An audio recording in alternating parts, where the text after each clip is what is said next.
Hello guys, welcome back to my channel Bomb to Mods. Don't forget to hit the like and subscribe button for the last test content. So here we go. Kia faces a formidable challenge with the launch of its redesigned 4th generation 2021 Sorento SUV, which comes to market on the heels of the Korean brand's immensely successful and 10 best winning Telluride crossover. Yet, while both SUVs compete in the same midsize, 3-row segment, the slightly smaller Sorento makes a compelling case with its attractive design, more affordable pricing, and a diverse range of powertrains that include 2 gas engines, a hybrid, and plug-in hybrid. The new Sorento may not have the same bold style as the chunky Telluride, but its chiseled lines look handsomely modern and set off its more prominent styling details, such as the hexagonal pattern in its grille and its eye-catching LED taillights.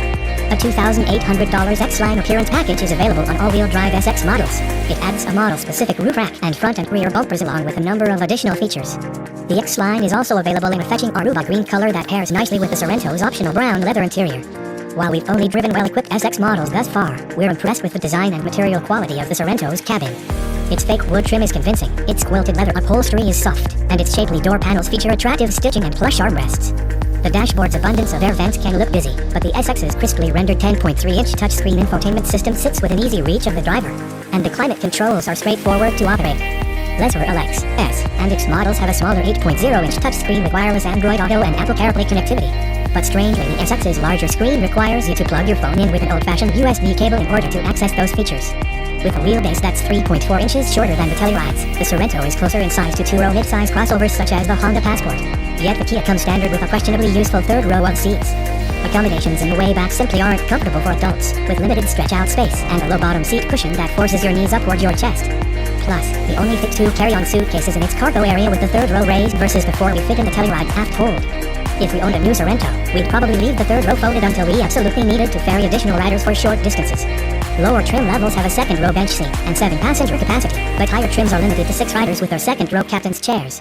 The Sorento offers 4 powertrain options, including a base 191 horsepower, 2.5-liter inline-4, a turbocharged 2.5-liter 4, a hybrid that pairs with a 1.6-liter turbo 4, and a plug-in hybrid with a larger battery pack that enables a claimed 32 miles of electric range. We've driven the optional 281 horsepower turbo 2.5-liter so far, and we enjoyed its responsiveness and smooth power delivery. We also reviewed the hybrid separately. Although the Sorento's optional turbo 4 is somewhat unusual in a segment where naturally aspirated V6 seconds remain the norm, that the engine makes to an 8-speed dual-clutch automatic transmission is even more unconventional. Kia claims that the setup enables quicker shifts and better fuel economy. Indeed, the 2.5-liter turbo's 24 mpg PA combined estimate for an all-wheel drive model is identical to the figure for an equivalent Sorento with a significantly less powerful naturally aspirated engine and conventional 8-speed torque converter automatic.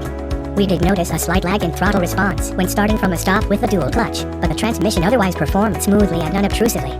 We measured a relatively swift 0 to 60 miles per hour time of 6.3 seconds for the turbocharged model, which is quicker than the Telluride and on pace with many V6 competitors. We estimate that the naturally aspirated Sorento will be roughly 2.5 seconds off that pace. Compared to the floaty ride and handling of the previous General Sorento, the new model feels considerably more solid and planted on the road. While the new model's 0.84 grams of grip around our skid pad and 70 to 0 miles per hour braking distance of 173 feet were both identical to a 2019 model we tested, the new car rides more confidently. Even large bumps produce little noise from the suspension and minimal vibrations through the steering wheel.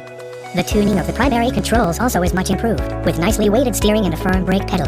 Starting at $30,565 for a front-wheel drive LX model and ranging up to $43,765 for a top-spec all-wheel drive SX Prestige X-Line, the Sorento costs less than the larger Telluride, which starts at $33,415 and can top $50K with options. Given the Telluride's presence and excellent packaging, it remains a highly tempting option among 3-row utes. But the new Sorento is attractive in its own right. For sensible shoppers who don't need its larger sibling's extra size, Kia's latest midsize SUV has a lot to offer. So, that's all about this 2021 Kia Sorento SX. See you on the next video. Goodbye.